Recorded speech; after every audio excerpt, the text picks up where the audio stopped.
നമ്മൾ എന്തിനാണ് വ്രതമെടുക്കുന്നത്? മാസത്തിലൊന്നെങ്കിലും. ഇവിടെ ഒരു പൊടിമില്ലുണ്ടെങ്കിൽ അതിന് ഞായറാഴ്ച അവധി ഉണ്ടാവും, ആ എഞ്ചിൻ ഒരു ദിവസം തണുക്കാൻ വേണ്ടിയിട്ട്. എപ്പോഴെങ്കിലും സ്വന്തം വയറാണെന്ന് വെച്ചിട്ടെങ്കിലും ഒരു അവധി കൊടുക്കാറുണ്ടോ? ഇല്ലല്ലോ.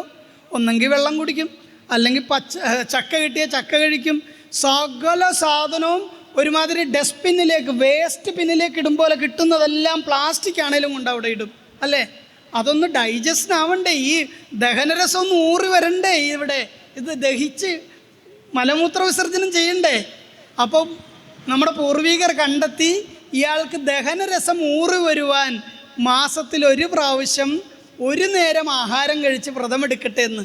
നമ്മളിന്ന് എന്താ ചെയ്യുക? വെള്ളിയാഴ്ച വ്രതം, ധർമ്മശാസ്ത്ര ക്ഷേത്രത്തിൽ ശനിയാഴ്ച വ്രതം, പിന്നെ നല്ല ഭർത്താവിനെ കിട്ടാൻ തിങ്കളാഴ്ച വ്രതം, പിന്നെ വിഷ്ണുവിനെ പ്രീതിപ്പെടുത്താൻ വ്യാഴാഴ്ച വ്രതം. ഇതൊക്കെ കഴിയുമ്പോൾ വിവാഹിതയാണെങ്കിൽ ഒരു 2 മാസം കഴിയുമ്പോൾ ഭർത്താവ് ഡിവോഴ്സ് നോട്ടീസ് അയക്കും. എല്ലാ ദിവസവും വ്രതം. കുടുംബജീവിതം നയിക്കണമെങ്കിൽ വ്രതം എടുത്തിട്ട് കാര്യമില്ലല്ലോ. ഒരു വ്രതം എടുക്കാവുള്ളൂ. അവനവൻ്റെ ആരോഗ്യം അനുസരിച്ചിട്ട് ഏതെങ്കിലും ഒരു വ്രതം. തിങ്കളാഴ്ച വ്രതം എടുക്കുന്നയാൾ ഒരു സമയപരിധി വെക്കണം, 11 തിങ്കളാഴ്ച. അത് കഴിഞ്ഞതിന് ശേഷം മാത്രമേ വേറൊരു വ്രതത്തെ ആചരിക്കാവൂ. നിങ്ങളങ്ങനെയല്ലല്ലോ ചെയ്യുന്നത്. ഷഷ്ടി വന്നാൽ ഷഷ്ടി എടുക്കും, അല്ലേ? ഏകാദശി വന്നാൽ ഏകാദശി എടുക്കും, തിങ്കളാഴ്ച വന്നാൽ ഇതൊന്നും കൊണ്ട് നിങ്ങൾക്ക് ഒരു പ്രയോജനവും ഇല്ല. നിങ്ങൾ വെറും മണ്ടന്മാരാണെന്ന് ഞാൻ പറയും. എല്ലാ വ്രതവും കൂടെ അടിച്ച് കയറ്റി ശരീരവും കളഞ്ഞ് ആരോഗ്യവും കളഞ്ഞ് തൊട്ടടുത്തുള്ള ആശുപത്രിക്കാർക്ക് പൈസ കൊടുത്തിട്ട് എന്തെങ്കിലും കാര്യമുണ്ടോ? പൂർവികർ പറഞ്ഞതനുസരിക്കാഞ്ഞിട്ടാ.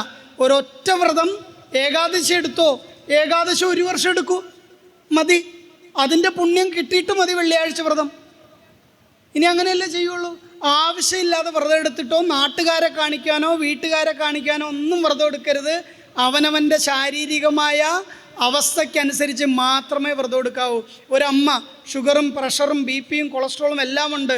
ആ അമ്മ വരികയാണ്, അയ്യോ എനിക്ക് ആഹാരം കഴിക്കാതിരിക്കാൻ പറ്റില്ല, നിങ്ങൾ കളിയാക്കും. ആ അമ്മയുടെ നിഷ്കാമ ഭക്തിയാണ് അമ്മയുടെ വ്രതം.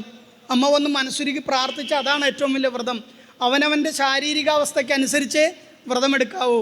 ഏകാദശി 1 മാസത്തിൽ 2 പ്രാവശ്യം വരും. അപ്പോൾ പല ബിരുദന്മാരും ഈ 2 വ്രതം എടുക്കുന്ന കാണാം. അങ്ങനെ എടുക്കാൻ പാടില്ല. ഹൈന്ദവാചാരത്തിൽ ഒരു നക്ഷത്രം 2 പ്രാവശ്യം വന്നാൽ 2ാമത്തെ നക്ഷത്രമാണ് ജന്മദിനമായിട്ട് ആചരിക്കുക, മറ്റത് പക്കപ്പിറന്നാളായി. ഏകാദശി 2 പ്രാവശ്യം വന്നാൽ തിഥി ആദ്യം എടുക്കണം. അങ്ങനെ നമുക്ക് നിയമങ്ങൾ നമ്മുടെ പൂർവികർ എഴുതി വെച്ചിട്ടുണ്ട്. പക്ഷെ നമ്മളിതൊന്നും പാലിക്കാറില്ല.